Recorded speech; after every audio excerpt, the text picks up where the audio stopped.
அன்றில் சொந்தங்களுக்கு வணக்கம். கவிஞர் சேலம் ராஜா அவர்களின் கோழிக்கறி வாங்குபவனின் சித்திர குறிப்புகள் என்ற கவிதை புத்தகத்திலிருந்து அழைப்பற்ற வீடு என்ற தலைப்பில் ஒரு கவிதை வாசிப்பது துரை திவ்யா. இரவன்றி பகலில் கூட நட்சத்திரங்களாக தெரியும் சூரியன் என் வீட்டு கூரையின் வழி. வெயிலை தின்று கருகிய ஓலைகள் எங்களைத்தான் போர்த்திக் கொள்ளும் இரவில்.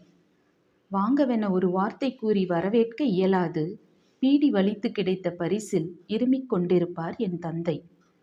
தண்ணீரை கொடுப்பதா, தன்னுடைய கிழிசலை மறைப்பதா எதிர்கொள்ள தெரியாமல் திணறிப் போவாள் சின்ன தங்கை.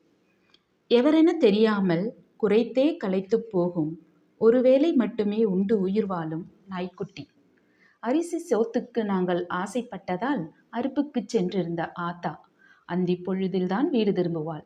இதனால் மட்டுமல்ல, பசியை தின்று கூட ஜீரணித்து விடுவோம். இவையெல்லாம் பார்த்த பின் உங்களுக்கு எங்கள் மீது ஏற்படும் பரிதாபத்தை தான் எங்களால் ஜீரணிக்க முடியாது.